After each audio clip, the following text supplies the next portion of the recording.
When you think about history, you probably think about kings or generals, right?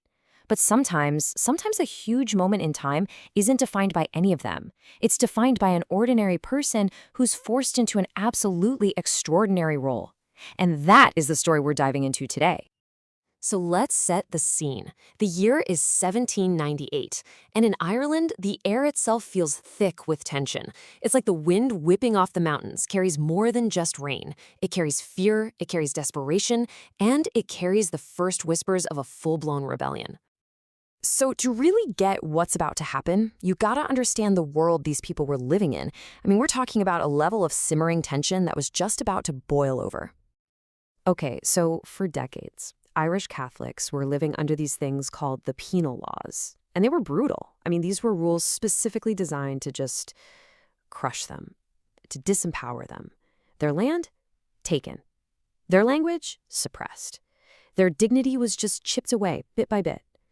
The whole country was basically a powder keg, just waiting for a spark. And right in the middle of all this chaos, you've got this one guy. In a tiny parish in County Wexford called Ballyvarney, there's a quiet priest named Father John Murphy. And he's the last person you'd expect to lead a rebellion. He's a man of peace in a time of violence, and all he wants to do is take care of his people. But here's the thing, the conflict wasn't going to leave him alone. That violence that was gripping the rest of Ireland, it was about to show up, literally right on his church doorstep. And it was going to force him to make an absolutely impossible choice. So what happened was, the British yeomanry, think of them as a kind of local loyalist militia, they started sweeping through the countryside. And their whole goal was to make an example of anyone they even suspected of rebel sympathies. We're talking homes being torched, innocent farmers being flogged in public. Their main weapon wasn't the musket, it was pure fear. And this is what's so fascinating. Father Murphy's first reaction to all this? He preaches calm. He's telling his parishioners, no, stay out of it. Avoid the violence. He literally tells them, put your trust in God, not in the pike. These crude homemade spears that people were starting to hide. But then, the turning point. One night, he sees it. The sky glows red from the nearby village of Boulavogue. And then, people start stumbling into his churchyard, bloodied, terrified. Their homes are literally burning behind them. This isn't a rumor anymore. It's happening right there, right in front of his eyes. And this is it. This is the moment the man transforms. You can almost feel something just snap inside him.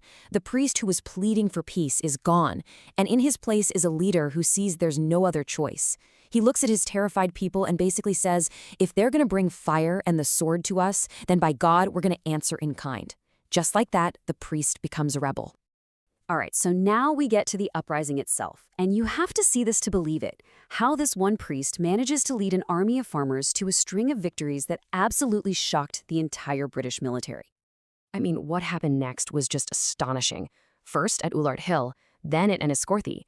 Disciplined British lines just crumbled. They panicked. Why? Because thousands of Wexford men, armed with basically nothing but pikes, just charged. One person who saw it said it looked like a forest of steel moving towards them. They were so successful, they even captured the main county town, Wexford itself. So Father Murphy isn't just a priest anymore, not even close. He becomes this symbol. He's part commander, part prophet. People start whispering his name in awe. There was this saying going around that he was the priest who burns no more cabins, but burns armies. What a transformation. But you knew it couldn't last, right? This kind of stunning success was bound to get a reaction. And it did. The British Empire gathered its full professional might for one final decisive battle at the main rebel stronghold, a place called Vinegar Hill. So on the hill, you've got over 20,000 rebels. 20,000! And this is the key, who were they? They were farmers, blacksmiths, laborers, and what were they armed with? Homemade pikes and farm tools. That's it. And facing them, 13,000 professional British troops. Now, yeah, that's a smaller number, but these were trained soldiers. They had muskets, cavalry, and, this is the real killer, they had heavy artillery. The odds weren't just bad, they were impossible. And Father Murphy knew it. He knew they couldn't win. He walked the lines before the battle began, and what he said just captures the whole tragic reality of their fight.